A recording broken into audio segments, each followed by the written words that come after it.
sebuah cerita pendek karya Claire Feder yang akan dibacakan oleh saya sendiri. Judulnya Batal Wisuda. Gebyur, gebyur, gebyur, gebyur. Air membasahinya.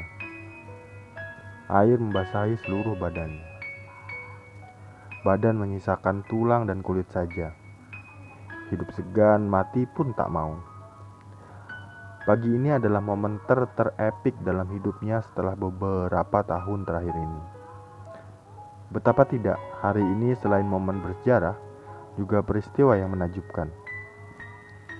Karena beberapa tahun terakhir ini, mandi di pagi hari adalah sebuah keniscayaan baginya. Fata Morgana. Panggil saja dia Madi. Madi alias mahasiswa abadi. Semua dosen menyebutnya Madi atau memanggilnya Madi. Hampir semua dosen mengenalnya. Ya, dosen fakultas tepatnya.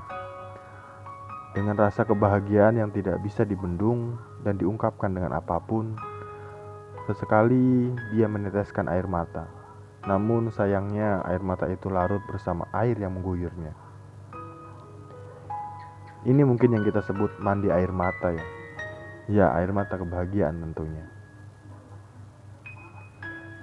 Jadi begini, setelah 7 tahun meniti dan menempuh ke pendidikan di salah satu universitas yang paling jos lah, yang paling terbaik di kotanya, akhirnya dia dapat merenggut, memeluk, menggapai, dan memiliki gelar impiannya yang sangat-sangat dia impikan, yang sangat-sangat dia tunggu, ya, sarjana.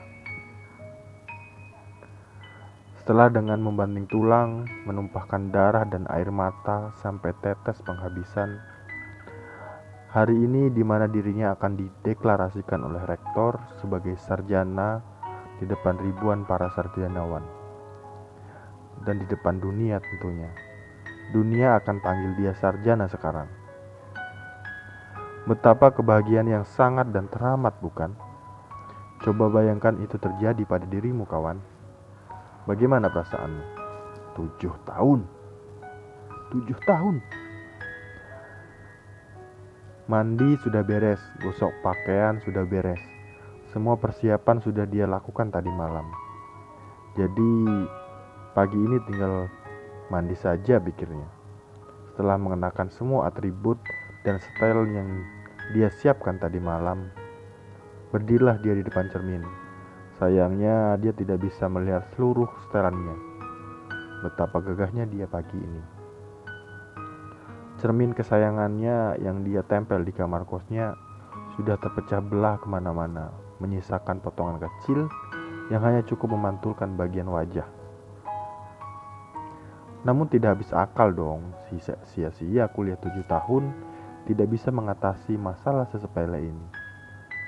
Dilepasnya kaca dari dinding dan merubah posisinya agar bisa melihat bagian lain dari setelan kerennya. Susah payah melepas dan menempelnya lagi di dinding. Naik, turun, kanan, kiri. Konyol memang, tapi begitulah dia. Banyak akal.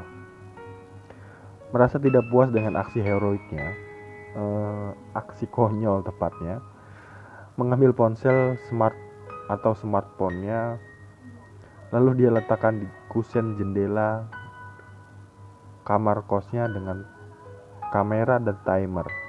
Jadilah sebuah foto. Lah, kenapa nggak dari tadi aja, cok? Dipandangi, zoom in, zoom out fotonya. Akhirnya si Madi bisa melihat setelan keren sarjananya yang siap diwisuda. Mengagumkan. Tidak hanya sampai situ, kawan. Waktu terus berjalan. Detik jam terus berputar. Menit per menit berlalu dengan aktivitasnya di dalam kosnya. Jam saat itu menunjukkan 7.30. Masih sempat. Kampus kan deket, cuma 5 menit pikirnya. Sedangkan mulainya kan jam 8. Ngopi sama sebat enak kali ya. Ini adalah hal favorit dalam hidupnya selama 7 tahun menjadi mahasiswa. Sebat dan kopi kapal api. Semua problematika dapat dia pecahkan dengan dua hal itu, yang menjadi rutinitas dan candu terpatri dalam otaknya. Setelah dengan persiapan menyeduh kopi di gelas kesayangannya, seruput, nikmat sekali. Mandi dengan kopi panas dan sisitan sebat nafas kehidupan ala bos-bos mafia di kursi depan kosnya. Kopi dan gula bisa jadi menu makan siang dan makan pagi untuknya. Makanya kurus krempeng. Dan masalah pertama anak kos sudah ia pecahkan. Mengingat kiriman yang sudah mulai terputus-putus sejak 3 tahun terakhir ini. Waktu masih berjalan, mulai menyempit. Setelah kenikmatan usai, langsung menutup pintu dan mengunci kamar kosnya. Mendorong underbone-nya keluar dari parkiran. Ceklek, suara kunci motor. Motor butut tanpa starter ya. Diselanya untuk menghidupkan. Setelah pertama, tidak bisa hidup. Setelah kedua, masih belum hidup. Santai itu sudah biasa, motor butut. Setelah ketiga, juga masih belum hidup.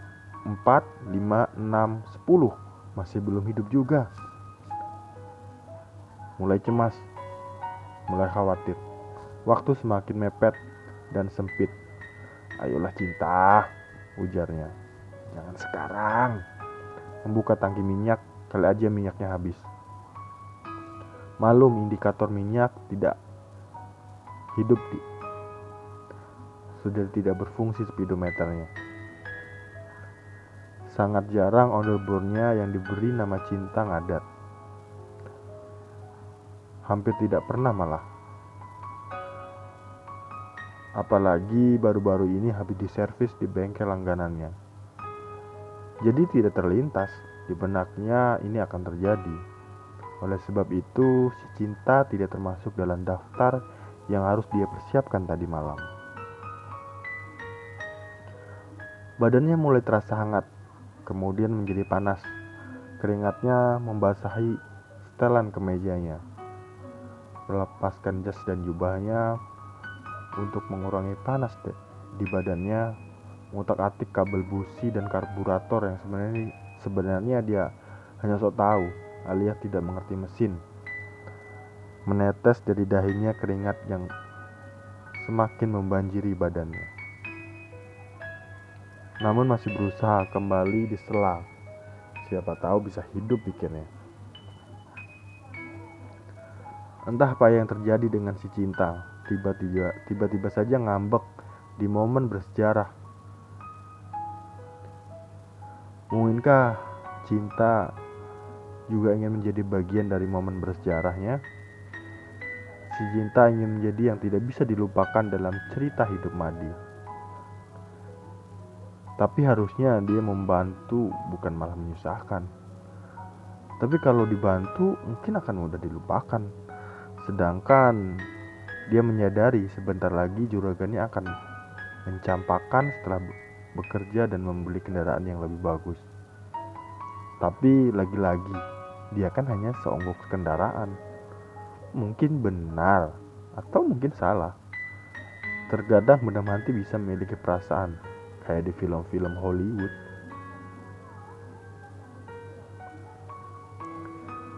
Sudah tidak ada waktu lagi.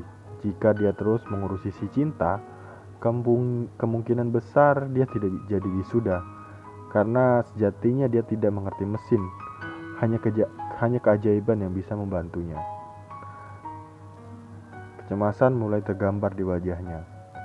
Rasa bahagia yang baru saja dia rasakan seakan pupus tanpa harapan. Rasa keputusasaan mulai menyelimuti harapan yang meredupkan cahaya dalam hatinya.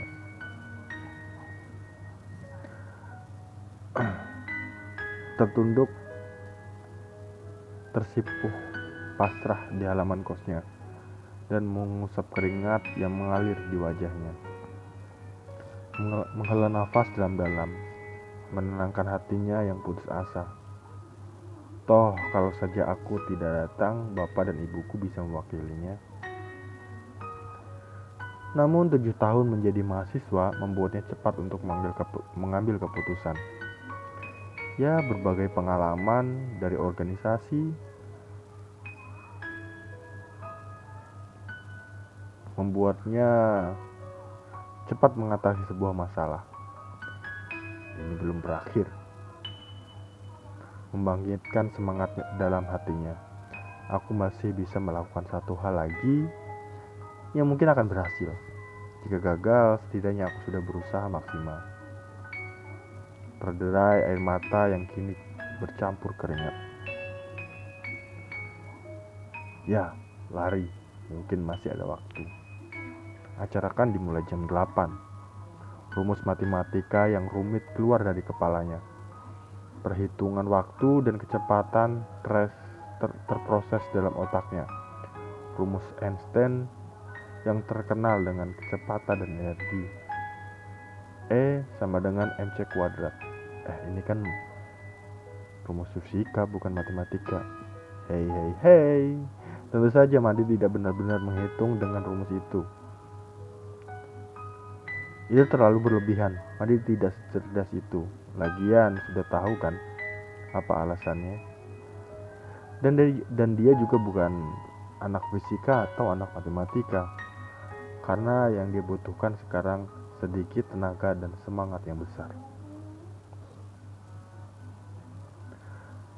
Dengan cepat mengambil pakaian yang dia gantung di handle pintu. Tidak ingin membuang waktu. Melangkah kakinya memicu kecepatan.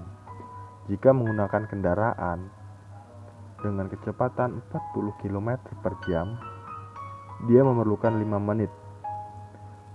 Berapa jarak harus dia tempuh dengan lari? 40 km per jam sama dengan 40.000 meter. 40.000 dibagi 60 menit sama dengan 666 sekian meter. 666 sekian meter dikali 5 menit sama dengan 3.333 meter.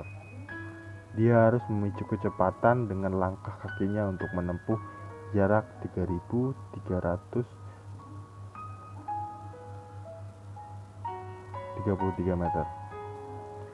Jika kecepatan larinya rata-rata 15-20 km per jam, maka dia memerlukan waktu 13-20 menit untuk sampai di tujuan. Perjuangan 15-20 menit bukanlah masalah besar untuknya dibanding dengan 7 tahun kuliahnya. Sekali berjuang harus terus berjuang sampai tetes keringat penghabisan kali ini. Karena sekarang dia tidak lagi mandi air mata, tapi mandi keringat. Kemeja yang kuyup semakin basah dan kuyup. 5 menit berlalu dan 1 kilometer pertama sudah dia lewati. Napasnya mulai terengah-engah, kecepatan langkahnya berkurang.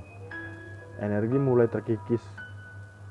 Gula dari secangkir kopi sudah hampir sirna di badannya. Seharusnya dia minum lebih banyak kopi pagi ini, mengatur nafas. Gini-gini dia pernah ikut ekskul tapak suci di SMA-nya. Sedikit tahulah soal pernafasan. Setelah dirasa mulai membaik, dengan nafasnya menambah kecepatan langkahnya lagi.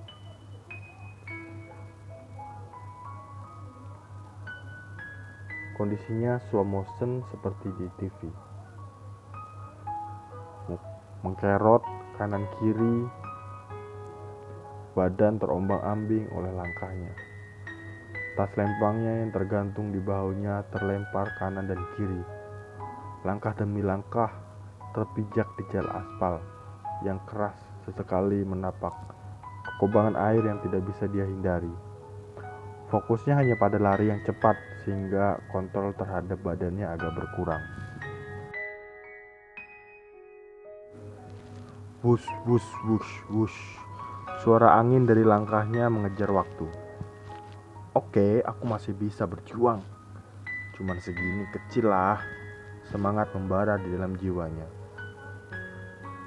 Ini adalah momen penting, aku tidak bisa melewatkannya begitu saja. 10 menit berlalu, 2 kilometer sudah dia libas. Kali ini benar-benar tenaganya hampir habis. Hanya berharap dari sisa-sisanya saja. Lari dengan kecepatan maksimal tanpa henti sangat menguras tenaganya. Waktu berhenti di matanya. Mobil dan motor yang ada di jalanan terlihat stop. Orang yang berjalan menahan langkahnya. Senyap seperti dalam ruangan hampa, tanpa terdengar suara di telinganya. Hanya tapak kaki yang seperti suara sepatu kuda yang melaju kencang. Kali ini tidak hanya basah kuyup oleh keringat yang mengalir deras dari pori-pori kulitnya, tapi setelan rapi gagah sekarang menjadi berantakan. Sedikit noda kecil tersebar di celana dan kemejanya akibat menepak di kubangan air. 20 menit berlalu, mulai memasuki gerbang kampus. Setelah 3 menit kemudian, hall kampus sudah terlihat di matanya. Kampus cus lah, ingat kan? Wilayahnya hampir satu desa. Dan semangat masih membara. Sudah kepalang tanggung pikirnya. Harus sampai pada hasil terakhir. Matanya mulai kunang-kunang, sepertinya sebentar lagi dia akan pingsan. Pandangannya mulai terbelah menjadi dua. Kali ini pandangannya sudah tidak normal, mulai kabur namun belum menyerah. Hup! Terhempas tubuhnya yang kurus krempeng. Secara tidak sadar, kemampuannya dalam hal bela diri keluar. Dia tahu cara jatuh yang tidak menimbulkan cedera yang fatal. Dan benar saja tidak ada cedera yang fatal di kakinya yang tersandung oleh polisi tidur. Agak sakit sih, tapi tidak menimbulkan luka yang berarti karena sepatu yang digunakan melindungi kakinya. Kabar baiknya, dia sempat beristirahat. Matanya yang kunang-kunang tiba-tiba hilang. Dia mengatur nafas lagi saat terbaring di jalanan. Dan kali ini tidak hanya basah kuyup, berantakan, noda kecil, tapi kemejanya juga sudah kotor. Apakah aku masih mempunyai waktu untuk mengikuti sudah? Dalam hatinya. Tertatih membangkitkan diri dan lari kecil-kecil dengan kaki yang pincang, mengusap keringat di dahinya. Setelah beberapa menit berlalu dengan jalan pincangnya dan kondisi yang sangat buruk, sampailah dia di depan pintu hall tempat pelaksanakan wisuda. Ya, hall induk di kampus itu yang bisa menampung 5.000 lebih manusia. Hening, tidak terdengar suara apapun. Raut putus asa di wajahnya dan kesedihan yang teramat dalam. Dia tidak tahu sebanyak apa waktu yang dia gunakan untuk mencapai tempat berdirinya sekarang. Berapa detik kemudian cahaya harapan muncul di benaknya mendengar MC menutup sambutan rektor, yang artinya belum ada yang dipanggil ke depan. Berarti dia belum melewatkan momen bersejarah dalam hidupnya.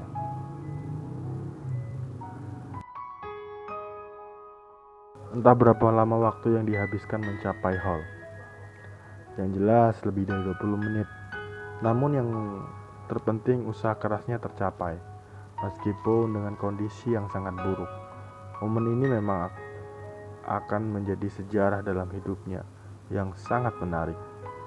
Baginya dalam setiap pencapaian harus bisa mengambil keputusan dengan tepat, karena dalam setiap keputusan harus ada yang dikorbankan.